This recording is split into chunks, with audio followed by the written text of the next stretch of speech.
All right, well, welcome to Property and Paper Live. This is Dawn Rickabaugh, your host, and I am welcoming you to a conversation about real estate, note investing, and seller financing, which is a nice little trick that connects the two, and we can create a lot of solutions that way. We have landlords that are getting more and more unimpressed with their profits. We have young people who can't get into homes. I think there's a beautiful marriage to be made there between some of these people who just need out and don't want the management headaches, and the young people who are having a hard time getting the liquidity through the banking system and just handling the prices. So as this conversation is evolving in my mind, I just keep seeing this, circular community sort of farmers market sort of solutions that can be out there. You can always find me over at notequeen.com or Linktree. There's quick links there. I have special things for people who want to go deep dive with me. If you just need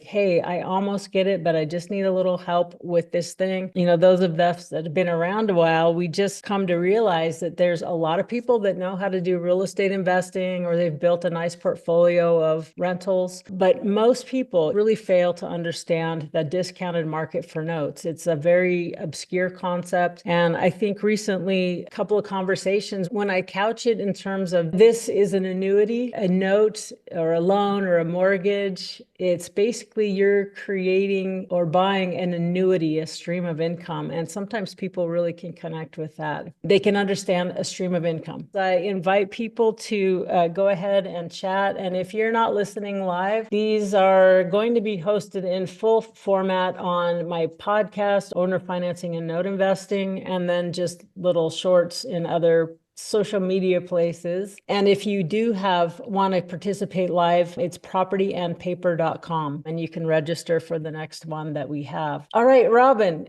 let's take you. We had emailed a little bit, or you'd emailed me about a situation, and I actually don't have it up in front of me right now. So I'd like you to just sort of recreate it for everyone. So let's see what you got going on and if we can help you out at all. Okay, thank you for letting me share this. I have to give you a little bit of background. I am in no way a large company within myself. I have a couple of very small rental properties, and that's it. I've had as many as a grand total of 5, but I've scaled down, okay? And I love how you put that the note business is like a stream of income, and it's like an annuity. And for me, truly it is. I'm at retirement age, and if I did not have my couple of streams of income from that, I don't know how I would make it. My small real estate business has been good to me, except I've seen a trend the last 10 to 15 years where it's hard to get a grasp on renting to the right people. I've always struggled with that, and I have been burned. Recently, I had a property that I had to do the eviction process. They had several animals in there that were not supposed to be in there. So you can imagine the smells and the issues of that. Were any of them chickens or goats or pigs? No, and not a snake either, thank goodness. But there was a big dragon lizard. Okay, so we had one of those. So there was definitely smell issues galore. You walk through, you're knee deep in trash. I'm like, does anybody have a trash can in this world? It took me 5 months to basically flip my own property because I kind of work alone, and I bring in contractors as I need them, and family friends and dads and uncles and brothers. Okay, so I'll wear everybody out, right? Because it's so small scale, I can't just cut checks for people to do stuff for me. I have to go do it. So it took me a whopping 5 months to actually get this property back into condition. It's a mobile home. It sits on 1 acre of property. It's across the street from the Trinity Bay, which flows into the Gulf of Mexico at some point. Are we talking like a double wide or? No, we are talking a 30-year-old mobile home it sits on concrete. If you buy one on concrete, you can do something with it because it doesn't have the normal meltdown. So we have redone this thing a few times, and this is my last and final time. So we're talking are we talking 1995 single wide? Probably earlier than that. 1985, I call it my Birmingham special because it was built in Birmingham, Alabama. I don't know. The charm of this little place, I just love it. It has a soul, and it's a really cool place. With that being said, I'm now at a point where I want to turn it into another small annuity that will assist me for other tax-related issues. I don't want to sell it outright and get a big chunk of money. It just does not ever work for me. I live on a shoestring budget, and I do do not need a big bomb of money coming into on my radar. I just don't. So this makes it perfect. And that's kind of when I found you, Dawn. And you've been so much help to me. And you're always so open with your heart to share with people. It's been a very good professional relationship. And then thank you for your help. But you've guided me into doing my first note. Well, this one's note different, and this will become a note. But what I've decided to do is we're doing a straight lease. The person I found, to me, they're perfect. We'll see. I'll let y'all know in a year. But for me, they're perfect. I ran them through my paperwork. I ran them through my real estate. I have a real estate agent that runs my paper for me and does my contract. So she's renting to her for 6 months. The lady I found grew up in this neighborhood. Okay. So when you talk about there's a beautiful marriage that can happen with people, she is a person that would never be able to go to the bank and get this financing. So that's why it makes it so perfect to me. I'll see how she flies for 6 months. And then I'm ready to sit down with her and say, okay, what does it look like for you to own this place? And that's kind of where I'm at. Like, what does that contract need to look like? And that's why I'm here with you today, is like, I don't want to miss anything this time on my first contract. I don't even know if I have the right language in there. Something about, oh, I don't know, the person that buys your place might pass away. Well, then it becomes part of their estate. Then what do you do? Okay, so there's those little things that I believe I am not brushed up on and I'm missing.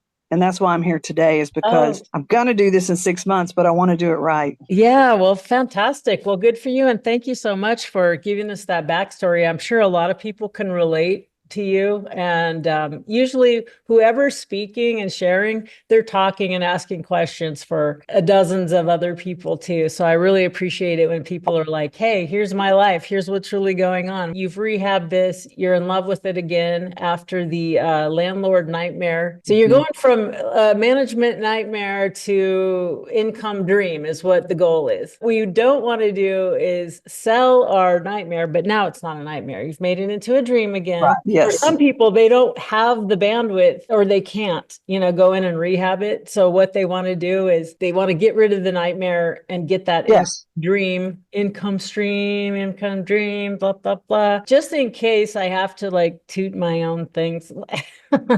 Don't miss the play on words there, heaven forbid. But anyway, so you've got someone who seems perfect. You're a little bit scared of trusting your own judgment on this at this point. Mm-hmm. She's paying fair market rent. Do you have any loans against this thing right now? No, zero. I kind of need one. I kind of need a third-party loan, but it's free and clear right now. Right. And I love what you said about really orienting toward cash flow instead of big chunks of change. I have seen this over and over again as I've bought a few mobile homes in my day too. I like the ones on land a whole lot better than the ones in the parks. I rarely will touch those anymore.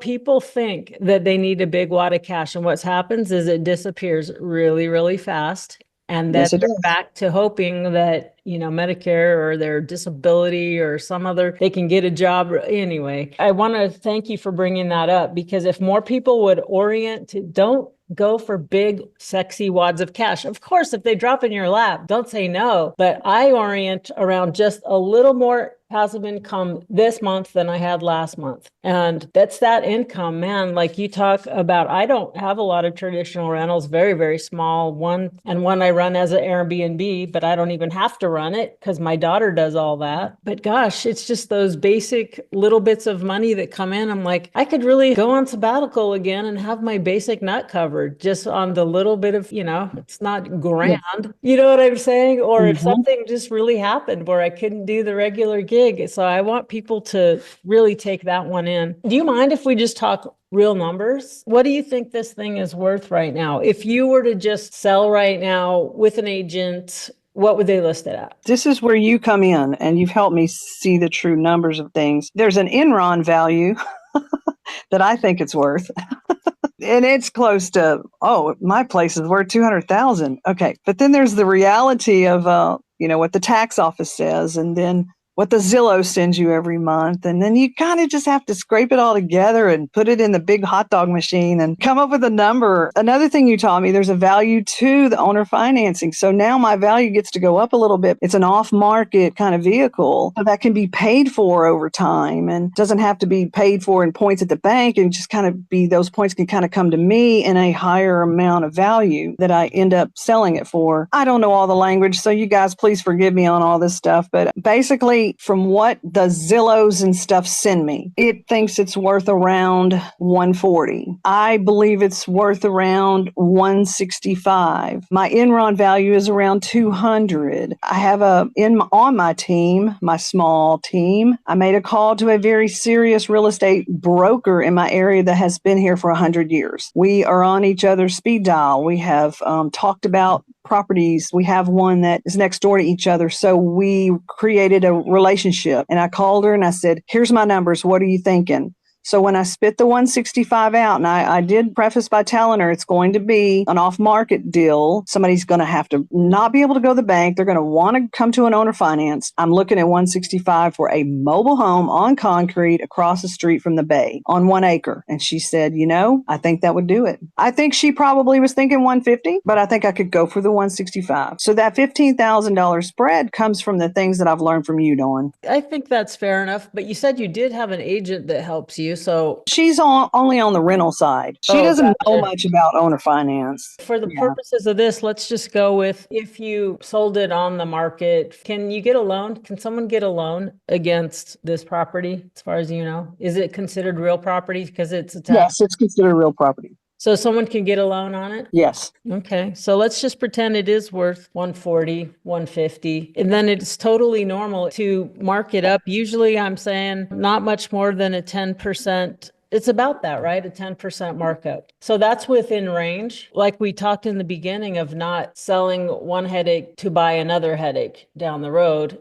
As you see how the movie plays out, sometimes you get places back. People haven't taken care of things very well. If prices go up, if prices go down, you want to know that you have a reasonably safe and secure investment and don't set yourself or the other person up for a nightmare. Yeah, it's really not fun from either part. So how much are you going to rent it for her straight lease? What is this, a year lease or 6-month lease, you said? In my neck of the woods, it's around $1,200 a month. She's paying $1,100. So that's below going rate. So going rate would be $1,200. So I'm going to just focus on that number. Does she have any money? Yes. There's one good thing that comes from a bad divorce sometimes, and that's a little bit of extra change in your savings. So she, has that setting aside. She did mention that, because she's very interested in it. And I said, well, it's going to take a sizable down payment. What does that mean to you, a sizable down payment? Well, the first note you helped me with, unbeknownst to you, there was a $20,000 down payment, but it was just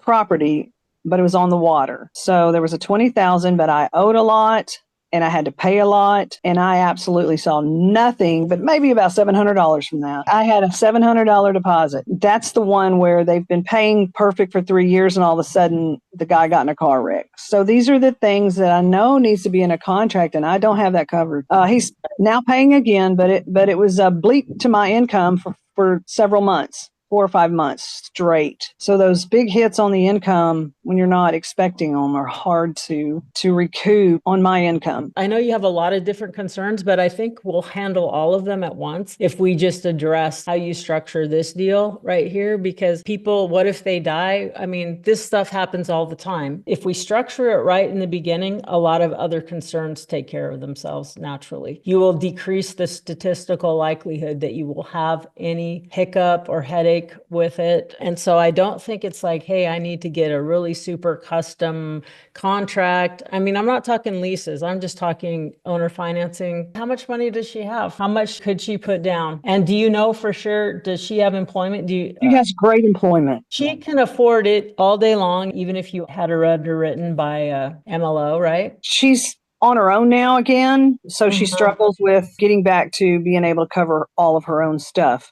I know that the 1200 was a little bit of a reach for her. She's one of these people that really wants to make sure she can stay where she's at and stay planted. So we went down to the 1100. I can make up on my side when we do an owner finance contract. I leave a lot of money on the table. I give a lot of money away. See, that's another thing I do. I could sit here and show you about $1,600 worth of stuff I already gave her. And I know that's wrong. I know. No, it's It's so not, wrong. nothing is wrong. We just go in with our eyes wide open and ask ourselves, are we being as compassionate and generous with ourselves as we are with everybody else? Some of us are angled to take advantage of others, and some of us are angled to take care of others before ourselves. So somewhere in the middle is probably the right balance. Could she put down 33,000? I'm going to say no for her. I think 20 was going to be a stretch, but I haven't said 33. I don't know. How can I make a decision about her pockets without asking her? This person in this situation, with it being consumer, and you think maybe she's borderline,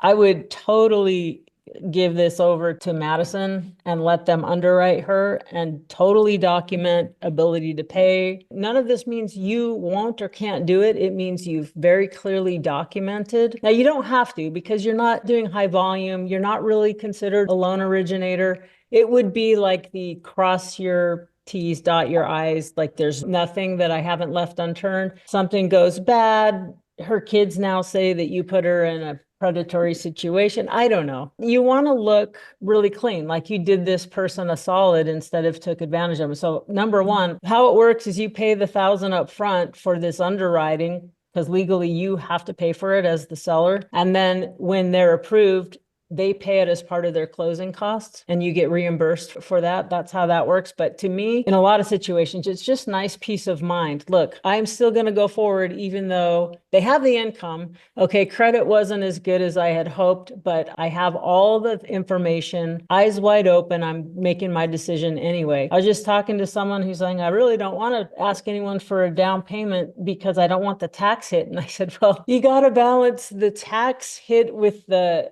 risk. The risk of you having a big loss for not setting up a transaction well will far cause you more losses than some taxes, I would guess, in a lot of situations. I'm thinking the same thing when I come up with my magical number 20. I probably am thinking, oh, taxes, I can wash 20 way faster than I can 33. Right. Did you guys already discuss terms, or are you thinking of certain terms in your head? Give me some structure. Give me some boundaries on that, because I just think, okay, I need X amount every month to make this deal worth it for me. Then I run the numbers out and see how many years it takes. Okay, what is that number? I'm roughly $1,000 a month. Right. So basically, she's 1,100. You're still paying taxes, insurance, and repairs. Well, you're not quite netting 1,000 from that, are you? No, I'm not. You have to back those things out. So I know that when you buy something, your mortgage will become more than your rent. She has to know that it will be bumped up some. So basically, we can't really do this deal. No, go ahead and get her in there. You feel good about it. You feel aligned. It sounds like it could be a really beautiful win-win for everyone. But you can't do the owner finance thing if you don't know the numbers of what's the max that she can comfortably afford each month. Then we back out taxes and insurance. And then we have what she has available for principal and interest, which would be that, and it's nice if you get her to cover the $25 a month servicing if she can afford that. Or you split it 50-50, $1,250 each or something like that. Have impounds for taxes insurance, just save you a lot of headache. Just clean up that note for you, because you don't know, Robin,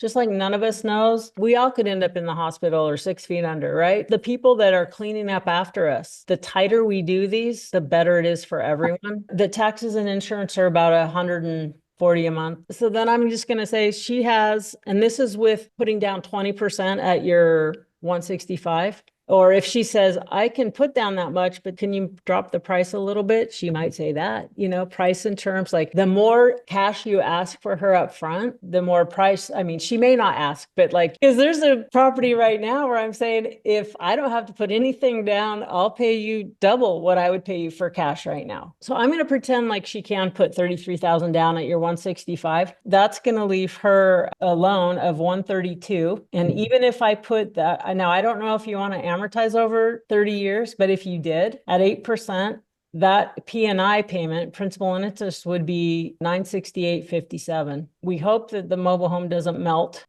at year 22, but statistically speaking, she's either going to refinance or sell it. The property's set up to build a barn dominium right away for whoever could afford that. I guess the jewel of this deal is that you can move into a facility, a housing facility that's ready to live in while you go build your dream, which is a lot of people in Texas. We love our barndos. This is a perfect piece of property out by the bay. Can you think of the fishermen that want to live by the bay? It's a perfect scenario. She just doesn't fit the income stream of my typical petroleum chemical plant worker. Yeah, well, which is why maybe it's just perfect. So I would start asking for conventional type down payment. You want her so hooked into this that everything completely has to fall apart in her life where she's not going to make that mortgage payment to a neutral third-party servicer. And what's going to happen is if you go with, I know August REI is there in Texas, but I like Madison because they do it nationally, and also they do the underwriting right there in-house. Then they can board the loan. They're right there with any sort of, oh, you're late or whatever. And they report to the credit bureaus. I think just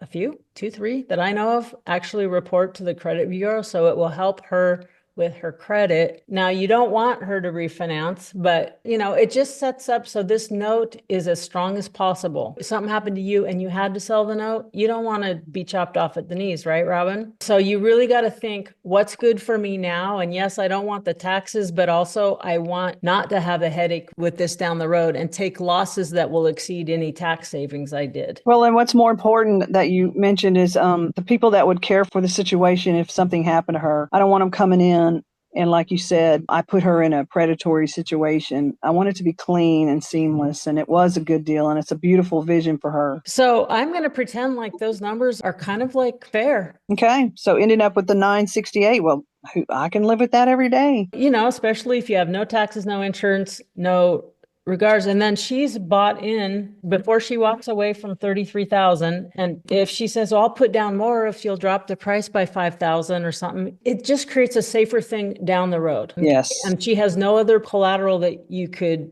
cross collateralize with and things like this. I would not, I know in the email you said maybe I'll do a lease option with her. I would very much not do that. If I'm the one and I'm taking a property with lease option, I'll do that. I wouldn't do that to exit to someone else because, and there's a lot of debate about this, but this does give whoever, they could claim equitable interest, and then you get a bad one, you can't evict, you have to foreclose on them, and then you probably haven't taken a big enough down payment to make it worth. You could use a trust as well. You don't really need his full-blown system because the point of that one is to mitigate the risk of acceleration on an underlying bank loan. But then on the other hand, that just adds more complexity in some ways. So sometimes less is more. And sometimes more is more. Anyway, I think you're on the right track, and I love where your heart's at, and it's okay to take care of yourself and allow yourself to have a really solid stream of income as a reward for all the work you've done over the last 5 months. You're giving someone a break. Well, you need a break too, Robin. It's all right to be taken care of while we're doing our good work, right? That's right. Sue Ellen says, perhaps ask for an amount above rent and bank it for the tenant as a lease to own. I really would caution against taking any money that's part of the lease payment that's also an implied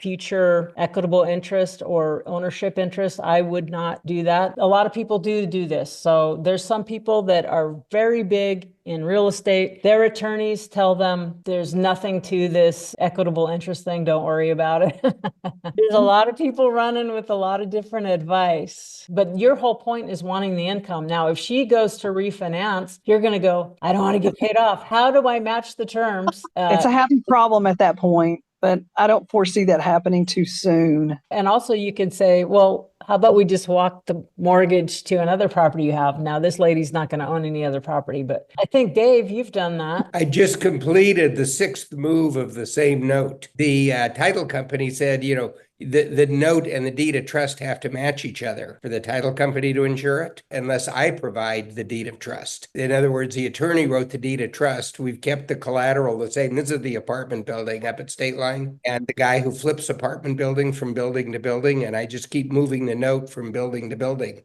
instead of getting paid off. We basically keep substituting the collateral in a sense. Well, in a sense, what we've done is just change the collateral and the note's still intact. But you were And- saying it only works if you draw your own deed of trust? Well, the title company would not refuse to do it unless right. with their documents. You have to put it together with their documents. They provided a No, template. no, I have to provide them the note and deed of trust. Most of them are doing that now where they're like, no, we don't want the liability of any document issues. But yeah, we'll see, that's a brilliant idea. People are like, oh, I want to put in a prepayment. Well, you can't do a payment penalty on a consumer loan. Or anyway, that's a very bad move to make. Even if there's some states that allow it, I think federally, or even if CFPB goes away, I still would not put a prepay on a consumer loan. That's just bad form. But on commercial deals, yeah, you can do it all day long.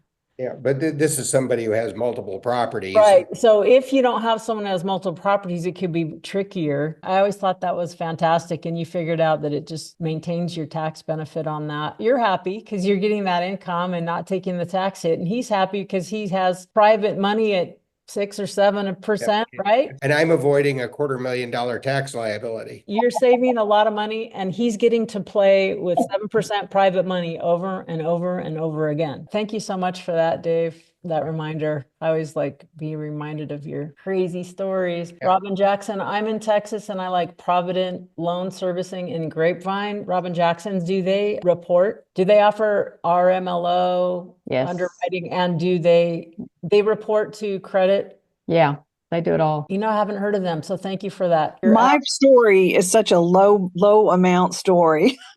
No, compared I to- love this. This is so rich. You have no idea. These are just perfect case studies. Maybe some of the stuff we get talking about on these calls sometimes really is a little down the rabbit hole. Well, I'm the mom and pop you always talk about. Yeah, we got mom and pop. And so we need to continually make sure that, speaking to myself, the messaging stays accessible. Sue Ellen says, I agree to a confession of judgment, which allows you to execute on her income if she defaults without going to court. That's interesting. I think if she defaults, you can get a private judgment against her personally. And these are all things that you can consider doing, subject to your own attorney. But usually when you're trying to get around just the bread and butter, it's really not very good in general to try to get people to sign away their legal rights. It doesn't make you look good. It might work a lot of times, but I think in general, the concept of having people pre-waive rights, it's not good to count on that.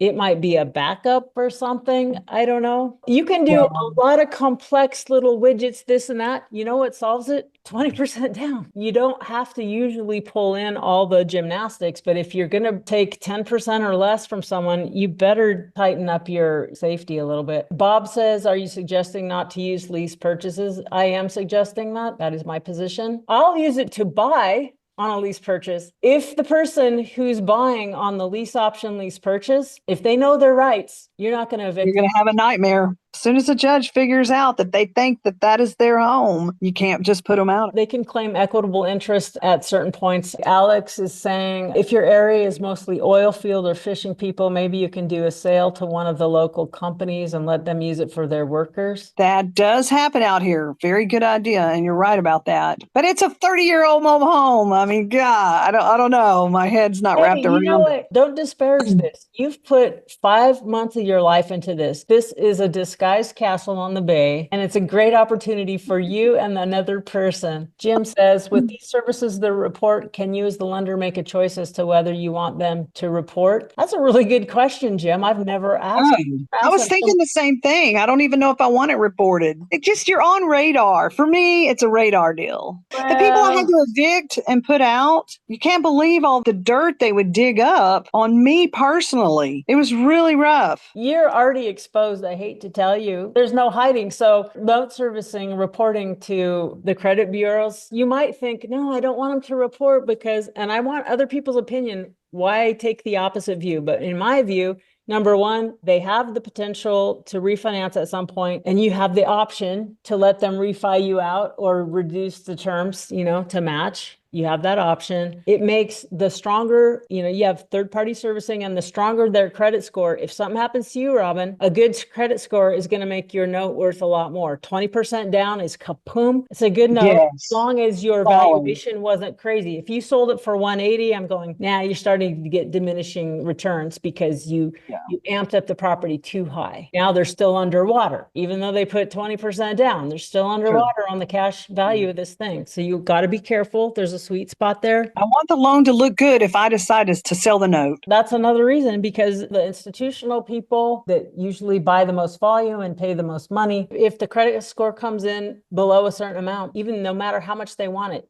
they cannot buy it. So you're going to exclude a whole range of potential note buyers if there's a poor credit. Right now, I've got a few deals in my inbox where they're saying, well, we got this portfolio thing and we've sold off all but these last 3 that are owned by the same guy, and just in the last few months, his credit score has dropped down from 600 plus in the 600s to now he's sub 500. He's in the 400s now. And now all the people that bought the rest of the portfolio won't even touch these last 3. What am I going to do? They're performing notes, but I'm going to treat them like non-performing notes, and that's how the pricing will go. And I'll probably even only buy partials at that. 3-4 months ago, when the credit was in the 600s, the notes would have sold for a good price. Dave says I would do more research as to the value. It's very good to be clear. Interview a couple of agents, order an appraisal. With Zillow, all they do is come up with a bottom and a top and give you the middle. Zillow is a starting point, not an ending point. And then my experience with old-time brokers, because I'm one of them, is we're often out of touch with the market. As the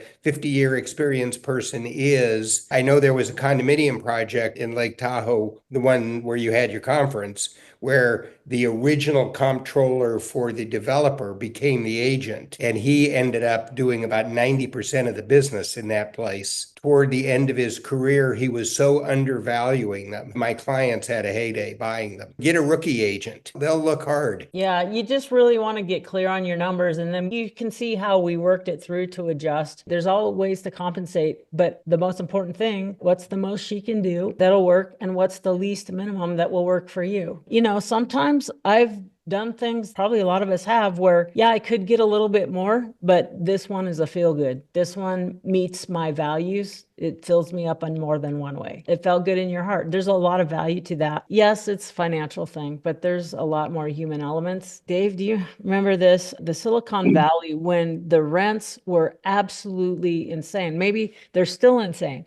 But a lot of the core anchor tenants for a lot of these buildings, they got kicked out because, I don't know, $30,000 a month wasn't good enough because they could get these tech startups in there paying $100,000 a month. Then they go out of business. Now they have a half empty building. Christina, you've had a hand up. So I got a question here. I'd like you to elaborate a little more about your opposition to the lease purchase, because if you get a note, you're foreclosing anyways. Isn't the worst thing that can happen to you on a lease purchase that you foreclose? So what really is, in your mind, the major negative that's there other than the foreclosure? The whole draw for me not to do the lease purchase is I don't have $5,000 to $10,000 sitting around to drag someone to court for breaking the lease purchase. I do have money to take them to eviction court, but I do not have money if you bump up the game. And so for me, I try not to put myself into where I have to go to foreclosure court.